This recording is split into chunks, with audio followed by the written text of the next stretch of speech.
Bismillahirrahmanirrahim. Assalamualaikum warahmatullahi wabarakatuh. Selamat pagi para dosen semua. Perkenalkan saya Diva Aprilian dengan NIM 1705621077 dari Prodi S1 Manajemen Angkatan 2021.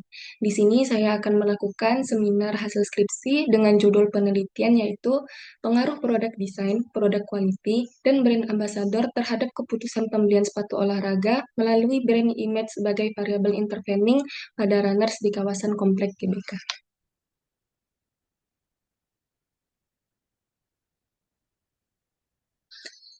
Oke, langsung masuk ke bab yang pertama, yaitu latar belakang. Nah, olahraga lari menjadi sangat populer di kalangan masyarakat dunia beberapa tahun belakangan ini. Nah, di Indonesia sendiri terjadi peningkatan jumlah masyarakat yang mengikuti olahraga lari ini. Nah, sebagai salah satu penunjang kegiatan olahraga ini, perkembangan olahraga lari sejalan dengan peningkatan penjualan sepatu olahraga.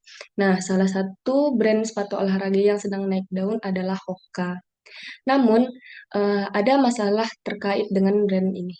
Nah, yang pertama yaitu desain sepatu Hoka yang maksimalis ini dengan sol yang lebih tebal seringkali menghasilkan sepatu yang lebih berat. Kemudian yang kedua, banyaknya sepatu Hoka KW yang bertebaran di marketplace Indonesia. Kemudian yang ketiga, sepatu Hoka ini cenderung lebih cepat aus dibandingkan sepatu merek lainnya. Kemudian yang keempat, sepatu Hoka ini dinilai kurang stabilitas. Kemudian yang terakhir yaitu prestasi brand ambassador ini dinilai kurang mengesankan dibandingkan dengan brand ambassador Nike yaitu Agus Prayogo dan brand ambassador Esik yaitu Robi Sianturi. Nah, tujuan dari penelitian ini yaitu yang pertama untuk menguji pengaruh produk desain terhadap keputusan pembelian, yang kedua pengaruh produk quality terhadap keputusan pembelian, yang ketiga pengaruh brand ambassador terhadap keputusan pembelian, yang keempat pengaruh brand image terhadap keputusan pembelian, yang kelima pengaruh produk desain terhadap keputusan pembelian melalui brand image sebagai variabel intervening, yang keenam pengaruh produk quality terhadap keputusan pembelian melalui brand image sebagai variabel intervening. Kemudian yang ketujuh yaitu pengaruh brand ambassador terhadap keputusan pembelian melalui brand image sebagai variabel intervening. Nah, masuk ke bab kedua yaitu kajian pustaka. Variabel yang akan diteliti yaitu yang pertama, variabel yang pertama yaitu desain produk, yaitu merupakan ciri khas yang membedakan satu produk dengan produk lainnya, serta mempengaruhi nilai guna dan yang kedua, variabel yang kedua yaitu kualitas produk, yaitu kemampuan produk dalam menjalankan fungsi-fungsinya yang meliputi daya tahan, kehandalan, ketelitian yang diperoleh produk dengan secara keseluruhan. Kemudian variabel yang ketiga yaitu brand ambassador. Brand ambassador yaitu orang yang dapat mewakili suatu produk atau perusahaan yang diharapkan mampu membicarakan produk yang diwakilinya sehingga pada akhirnya akan memberikan dampak signifikan terhadap peningkatan penjualan. Kemudian ada yang keempat yaitu variabel brand image, yaitu persepsi konsumen yang terbentuk dalam ingatan mereka sebagaimana tercermin oleh asosiasi merek. Kemudian variabel yang terakhir sebagai variabel terikat yaitu keputusan pembelian, yaitu perilaku yang diperlihatkan konsumen dalam mencari, memberi, menggunakan, mengevaluasi, serta menghabiskan suatu produk dan jasa yang diharapkan dapat memuaskan kebutuhan. Kemudian ini merupakan kerangka konseptual dari penelitian ini. Kemudian masuk kepada bab 3 yaitu metode penelitian. Nah, untuk waktu dan tempat penelitian ini berkisar dari bulan Desember tahun 2024 sampai bulan Februari 2025 di kawasan Kompleks Stadion GBK. Untuk metode penelitiannya menggunakan metode penelitian kuantitatif. Untuk populasi dan sampel, penelitian ini menggunakan runners pengguna sepatu Hoka yang ada di kawasan Kompleks Stadion GBK. Dan teknik pengumpulan datanya menggunakan data primer dengan cara menyebarkan kuesioner dan responden yang dibutuhkan yaitu sebanyak 200 orang. Kemudian masuk kepada bab 4 yaitu hasil penelitian atau pembahasan. Nah, di sini bisa dilihat ini tabel yaitu hasil dari uji validitas dan ini merupakan hasil dari uji realitas. Nah, uh, uji validitas ini digunakan untuk menguji apakah indikator itu dapat dikatakan valid atau tidak. Nah, jadi indikator itu dapat dikatakan valid apabila nilai R hitungnya itu lebih besar daripada nilai R table. Jadi pada penelitian ini, R table yang digunakan menggunakan taraf signifikansi 5% atau 0,05 dengan jumlah responden 200 orang, berarti R table-nya yaitu senilai 0,138. Nah, ini merupakan hasil dari uji validitas yang telah dilakukan. Nah, bisa kita lihat bahwa setiap indikator dari variabel ini memiliki R hitung yang lebih besar daripada R table-nya, sehingga dapat dikatakan bahwa semua indikator pada penelitian ini bernilai valid, yang artinya bahwa data penelitian ini sesuai dengan kenyataan dan dapat dipastikan kebenaran. Kemudian ini di sebelahnya yaitu hasil uji reliabilitas. Uji ini digunakan untuk menunjukkan bahwa setiap variabel pada penelitian ini memiliki nilai Cronbach's alpha yang lebih besar dari 0,70. Nah, dapat kita lihat bahwa nilai Cronbach alpha dari setiap variabel ini di atas 0,70 yang menyatakan bahwa data ini dianggap reliable, yang artinya data ini konsisten dalam memberikan hasil yang sama ketika diukur berulang kali dengan metode yang sama. Kemudian lanjut, ini merupakan yang sudah diuji, yaitu antara setiap satu variabel dengan variabel terikat atau variabel bebas kepada variabel intervening. Nah, ini dapat kita lihat bahwa setiap t-value yang dihasilkan itu di atas 1,96. Kemudian lanjut kepada uji hipotesis.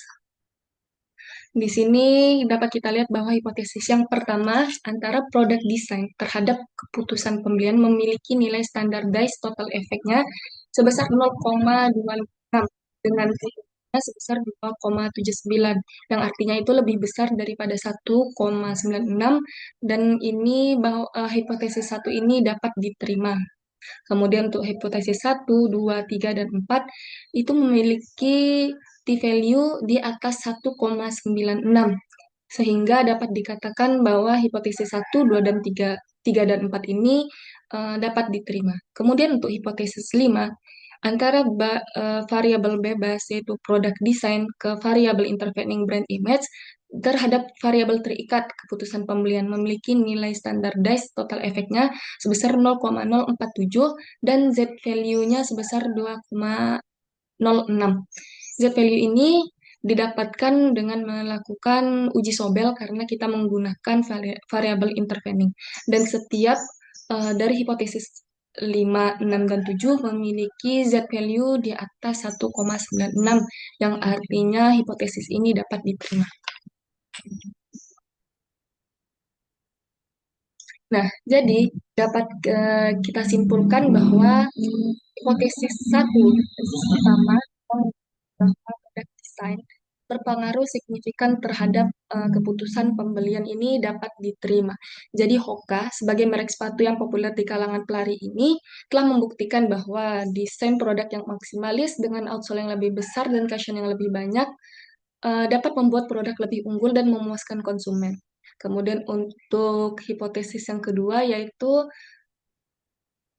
produk quality berpengaruh secara signifikan terhadap keputusan pembelian dapat diterima. Artinya jadi sepatu Hoka ini dikenal dengan kualitasnya yang sangat baik, dengan menggunakan bahan yang berkualitas tinggi, kemudian teknologi yang canggih. Sepatu Hoka ini dapat memberikan kenyamanan dan dukungan maksimal bagi para penggunanya. Kemudian yang hipotesis ketiga yaitu brand ambassador berpengaruh secara signifikan terhadap keputusan pembelian dapat diterima. Jadi, Hoka telah bekerja sama dengan beberapa atlet dan influencer terkenal sebagai brand ambassador. Mereka adalah orang-orang yang telah membuktikan kualitas dan performa dari sepatu Hoka ini dalam berbagai kompetisi dan aktivitas outdoor. Kemudian hipotesis yang keempat, brand image berpengaruh secara signifikan terhadap keputusan pembelian dapat diterima. Jadi dengan reputasi merek yang baik dan komitmen terhadap kualitas dan inovasi, Hoka yang dapat meningkatkan kepercayaan konsumen terhadap merek mereka. Konsumen yang memiliki persepsi positif tentang brand image Hoka lebih cenderung untuk memilih produk Hoka daripada merek lain. Kemudian untuk hipotesis kelima yaitu produk desain berpengaruh secara signifikan terhadap keputusan pembelian melalui brand image ini dapat diterima. Jadi desain yang unik dan fungsional ini membuat konsumen merasa bahwa produk Hoka itu tidak hanya nyaman digunakan, tetapi juga memiliki nilai estetika yang tinggi. Dengan demikian, brand image Hoka ini sebagai merek yang peduli dengan desain dan kualitas produk dapat meningkatkan kepercayaan konsumen dan mempengaruhi keputusan pembelian mereka. Kemudian hipotesis yang keenam yaitu produk quality berpengaruh secara signifikan terhadap keputusan pembelian melalui brand image dapat diterima. Jadi kualitas produk sepatu Hoka ini dapat memenuhi keputusan pembelian konsumen secara signifikan melalui brand image yang kuat dan positif. Dengan menggunakan bahan yang berkualitas tinggi dan teknologi canggih, Hoka dapat membangun reputasi merek yang baik dan meningkatkan kepercayaan konsumen terhadap merek mereka. Jadi konsumen memiliki persepsi yang positif terhadap kualitas produk Hoka dan cenderung lebih memilih produk Hoka daripada merek lainnya. Kemudian yang hipotesis ketujuh yaitu brand ambassador berpengaruh secara signifikan terhadap keputusan pembelian melalui brand image dapat diterima. Jadi brand ambassador yang dipilih oleh Hoka menjadi kunci sukses dalam mempengaruhi keputusan pembelian konsumen melalui brand image yang kuat dan positif. Jadi brand ambassador yaitu Ricky Martin Simbolon dan Novia Nurnirawati berhasil menjadi brand ambassador Hoka yang sesuai dengan nilai dan identitas merek Hoka. Jadi selain itu, perusahaan dapat membangun kepercayaan konsumen dan meningkatkan kesadaran terhadap produk Hoka secara signifikan. Jadi sekian presentasi seminar hasil skripsi dari saya. Apabila ada kesalahan mohon dimaafkan. Assalamualaikum warahmatullahi wabarakatuh.